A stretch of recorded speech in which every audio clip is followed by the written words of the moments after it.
சீனிப்போ இருக்குது. இதை பார்க்க இதில் கொஞ்சம் தண்ணியில் போட்டு.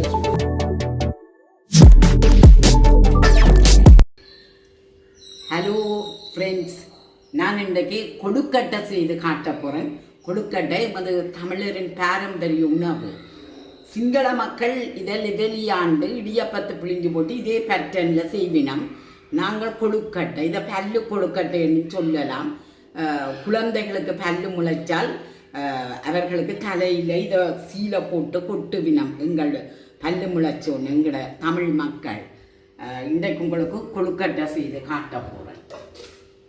Step by step. இதுக்கு மாவுக்கு கொஞ்சம் உப்பு போடுவான். மாவுக்கு கொஞ்சம் உப்பு போடுவான். உப்பு போட்டுட்டு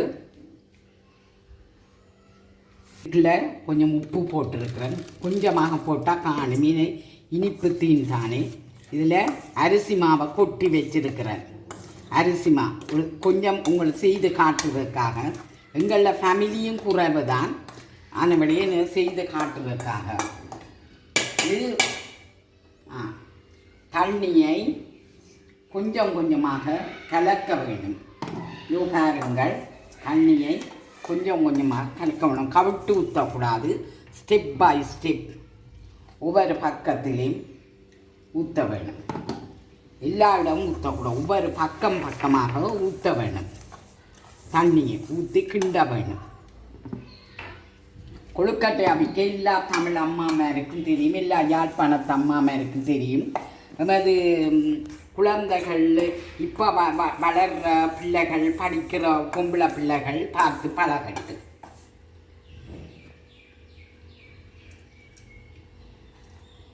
ஸ்டெப் பை ஸ்டெப் தண்ணி ஊற்றணும். ஒரே அடியாக ஊற்றக்கூடாது. மா தண்ணி ஆகி ஸ்டெப் பை ஸ்டெப் ஒவ்வொரு பக்கமாக ஊற்ற வேண்டும்.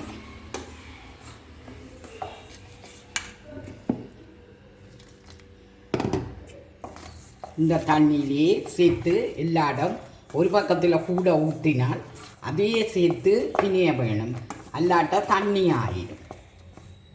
இது பதத்துக்கு வரும் போல இருக்குது. இந்த பதமாக வந்து கொண்டு இருக்குது. இனி தண்ணி ஊற்றக்கூடாது.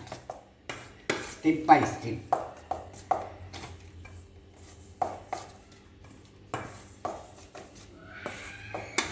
ஒரு சுட்டு இந்த கரைக்கு ஊற்றலாம்.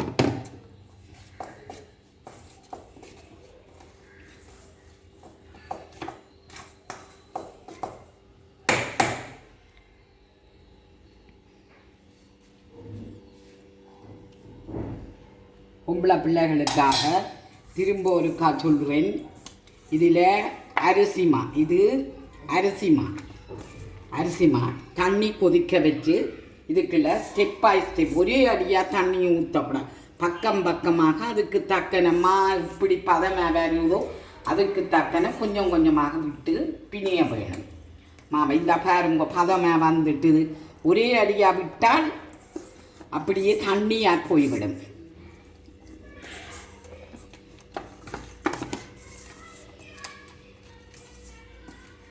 இதுதான் நமது தமிழரின் பாரம்பரிய உணவுகளில் ஒன்று கொழுக்கட்டை. கொழுக்கட்டை என்று சொல்லுவார்கள். குழந்தைகளுக்கு கொட்டுறத பல்லு கொழுக்கட்டை என்று சொல்லுவார்கள். பல்ல இந்த முந்தின அம்மா மாதிரி இது ஒன்றும் பாவிக்கிறதில்லை. அவை கையாலேயே வடிவாக செய்வினம். இப்போ மாடர்ன் காலத்தில் இப்படி இருக்கேங்க நாங்கள் கஷ்டப்படுவான். இது கொழுக்கட்டை அச்சு. இந்த பாருங்கோ நல்ல ஒரு சொட்டு கூட இந்த இந்த சர்வச்சட் இந்த இந்த பேனிலையும் ஒட்டாமல் பதமாக தர வேணும். இந்த பாருங்கோ பேனில் கொஞ்சம் கொஞ்சமாக சுடுநீரை விட்டு நல்ல கொதித்த நீராக இருக்கணும். பச்சை தண்ணியாக இருக்கக்கூடாது. கொஞ்சம் நன்றாக கொதித்த நீராக இருக்கணும். இந்த பாருங்கோ இப்போ அப்படியே ஒட்டாமல் வந்துட்டுது. அழகாக ஒட்டாமல் வந்துட்டுது. இனி நாங்கள் இதில் பூரணம் சரி கட்டி வச்சிருக்கிறேன். இந்த பூரணத்தில் என்னென்ன கலந்துருக்கு, பயர் அவித்து, சர்க்கரை, தேங்காய்ப்பு.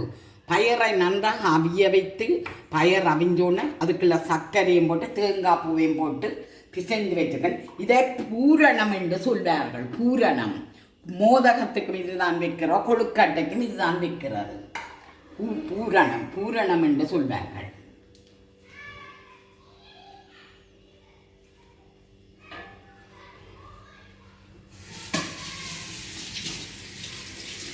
நாங்கள் ஒவ்வொரு ரவுண்டாக எடுத்து இதில் இந்த தட்டில் வைப்போம். இதில் ரவுண்டாக எடுத்து வைப்போம். இப்படி கொழுக்கட்டை தான் நான் செய்வோம்னு பார்த்தேன். இந்த மகளுக்கு கொழுக்கட்டை தான் விருப்பம். இதைத்தான் நமது சகோதர மொழி அன்பர்கள்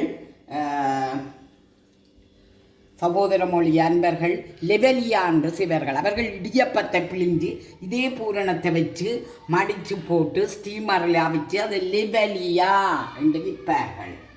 எங்களோட கொழுக்கட்டை தான் அவர்கள் லெவலியா. சேம், எல்லாத்துக்கும் சேம் திங் தான். ஆனால் அவர்கள் வேறு வடிவத்தில் செய்கிறார்கள். அதைத்தான் லெவலியான்றது.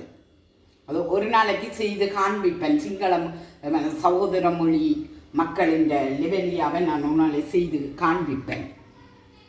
இந்தாங்கோ இதை வடிவாக வாஷ் பண்ணி வச்சேனா. இதை இப்படி கையில் வச்சு தட்ட வேணும். இந்த கொழுக்கட்டை மாவை இப்படி கையில் வச்சு தட்ட வேணும். கொஞ்சம் கையில் கொஞ்சம் எண்ணெய் பூசிக்கொண்டால், அன்பர்களே கவனிங்கோ, கையில் கொஞ்சம் தேங்காய் பூசிக்கொண்டால் ஒட்டாது. இந்த தேங்காய் பூசிக்கொள்ள வேணும். பூசிக்கொண்டு இதுக்கும் கொஞ்சம் தேங்காய் பூசினா நல்லது. இந்த அச்சுக்கும் கொழுக்கட்டை அச்சுக்கும் தேங்காய் பூச வேணும், கையிலும் பூச வேணும். சரி, அப்போ இந்த இப்படி தட்டுறான். இப்படி தட்டி போட்டு கொஞ்சம் பெருசாக தட்ட வேணும். இதை இப்படி தட்டி போட்டு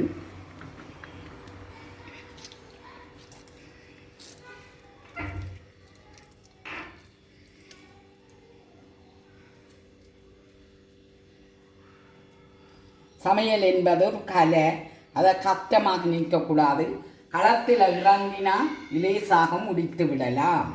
இதை இப்படியே அச்சில் வச்சுட்டு இப்படியே நாங்கள் தட்டி போட்டு அச்சில் வச்சுட்டு இந்த பூரணத்தை இதில் என்னென்ன கலந்துருக்கு, பயறு, சர்க்கரை, தேங்காய், இந்த பூரணத்தை அளவாக வச்சு போட்டு இப்படி நாங்கள் அச்சை பூரணத்தை வச்சுட்டு அச்சை இப்படி அமர்த்தினமே என்றால் அழகான கொழுக்கட்டை வரும். அழகான கொழுக்கட்டை வரும். இந்த பாருங்கள், அழகான கொழுக்கட்டை, அழகான கொழுக்கட்டை. இந்த ஸ்டீமர் வச்சிருக்கிறோம், கொஞ்சம் செய்து போட்டு எல்லாத்தையும் அதில் வைப்போம். ஸ்டீமரில் தண்ணி ஊற்றி வச்சிருக்கிறேன். ஸ்டீமரில் தண்ணி ஊற்றி வச்சிருக்கிறேன்.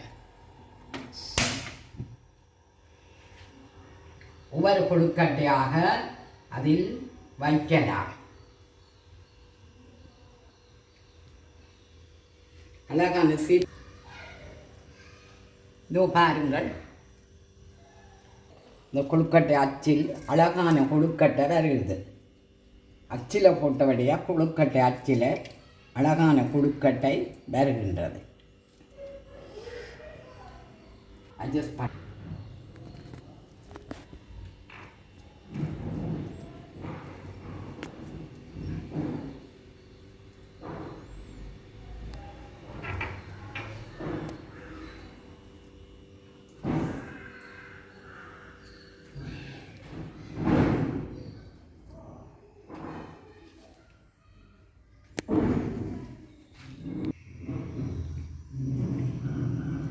அவிந்திருக்கும் அவிந்திருக்கான்றதை பார்க்க இதில் கொஞ்சம் தண்ணியில் தொட்டு சுடுந்தானே அவிந்து விட்டது. அவியாவிட்டால் இப்படி நசியும்.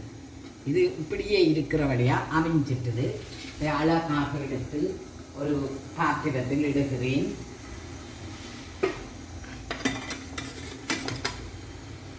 ஒன் 2 எங்களோட ஃபேமிலி மெம்பர்ஸும் குறைவு தான். நான் உங்களுக்காக கொஞ்சம் செய்து காட்டின மெம்பர்ஸும் குறைவு தான். கணக்க செய்ய தேவையில்லை.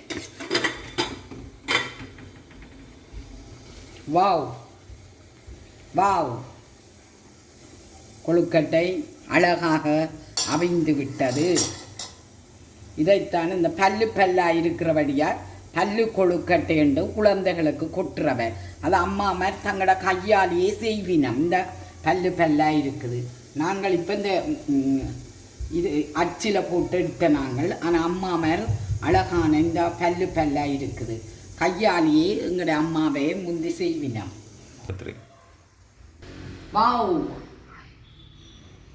அழகான கொழுக்கட்டை, மிகவும் சுவையாக உள்ளது. சுவையான கொழுக்கட்டை. அன்பர்களே, எனவே இந்த சிறிய சமையலை பார்த்ததுக்கு மிகவும் நன்றி. உங்களுக்கு பிடித்திருந்தால் லைக் பண்ணுங்க, ஷேர் பண்ணுங்க, சப்ஸ்கிரைப் பண்ணுங்க. ஓகே, பாய்.